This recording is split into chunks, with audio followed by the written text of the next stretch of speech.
தென்னிந்திய சினிமா உலகில் ஒரு காலகட்டத்தில் கவர்ச்சி நடிகையாக திகழ்ந்தவர்தான் அனுராதா. இவருடைய உண்மையான பெயர் சுலோச்சனா. இவர் தன்னுடைய 13வது வயதில் திரையுலகில் அறிமுகமானார். அதனைத் தொடர்ந்து பல படங்களில் நடித்திருக்கிறார். இவர் திரைப்பட நடிகை மட்டுமல்லாமல் தொலைக்காட்சி நடிகையும் ஆவார். 80-90 காலகட்டங்களில் படங்களில் கவர்ச்சி நடனங்கள் ஆடி மக்கள் மனதில் பிரபலமானவர் அனுராதா. இவர் தமிழ் மொழியில் மட்டுமில்லாமல் கன்னடம், மலையாளம், தெலுங்கு, இந்தி, ஒரியா போன்ற பல மொழி படங்களிலும் நடித்து அசத்தியிருக்கிறார். அனுராதாவை பற்றி தெரியாத பல விஷயங்களை இந்த பதிவில் பார்க்கலாம் வாங்க. அனுராதாவின் சிறு வயதிலேயே சினிமா, நடனம் இப்படி எல்லாமே ரத்தத்தில் ஊறி போனது. ஏன்னா அனுராதாவின் பாட்டி தியாகராஜ பாகவதர் காலத்தில் குணச்சித்திர நடிகையாக இருந்தவர். இவருடைய அப்பா கிருஷ்ணகுமார் சினிமாவில் நடன இயக்குனர்.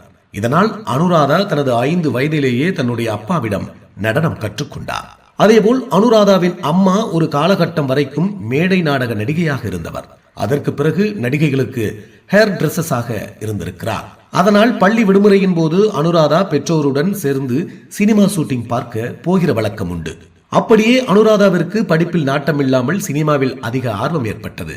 பின்னர் அவர் முறைப்படி நடனமும் கற்றுக்கொண்டார். சினிமாவில் ஹீரோயினியாக புகழ் பெற வேண்டும் என்றுதான் அனுராதாவின் ஆசை.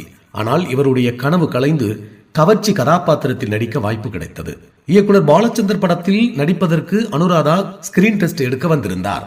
ஆனால் சின்ன பெண்ணாக இருக்கிறார், இன்னும் போகட்டும், பிறகு நடிக்கலாம் என்று சொன்னது அனுராதாவிற்கு பெருத்த ஏமாற்றமாக இருந்தது. முதல் வாய்ப்பே முற்றிலும் கோணலாக போனது. இதனால் அவர் பல ஏமாற்றங்களை சந்தித்திருக்கிறார். பிறகு மலையாள படத்தில் தான் இவருக்கு ஹீரோயினியாக நடிக்க வாய்ப்பு கிடைத்தது. அதனைத் தொடர்ந்து தமிழ் சினிமாவில் சில படங்களில் கதாநாயகியாக நடிக்க வாய்ப்பு கிடைத்தது. அப்படி இவர் தமிழில் கதாநாயகியாக நடித்திருந்த படம் பெரிய பட்ஜெட்டில் உருவாக்கப்பட்டிருந்தது.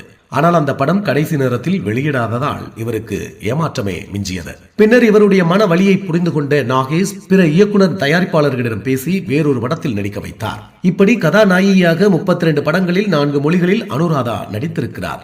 அதோடு பல முன்னணி ஹீரோக்களின் படங்களில் ஜோடியாகவும் அனுராதா நடித்திருக்கிறார். ஆனால் இவர் நடித்த படங்கள் பெரிதாக வெற்றி பெறவில்லை. இதனால் இவருக்கு மன உளைச்சல் ஏற்பட்டது. அப்பதான் இவருக்கு கிளாமர் கதாபாத்திரங்களில் நடிக்க வாய்ப்புகள் கிட்டியது. இதன் மூலம் இவர் புகழின் உச்சத்திற்கே சென்றார்.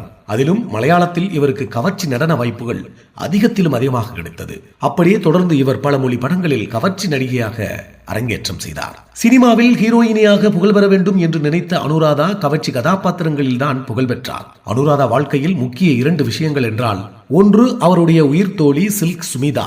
இருவரும் நெருங்கிய நண்பர்கள். சில்க் கடைசியில் இறக்கும் தருணத்தில் அனுராதாவிடம் பேச நினைத்து இருக்கிறார். ஆனால் அனுராதாவால் வர முடியாத சூழ்நிலை.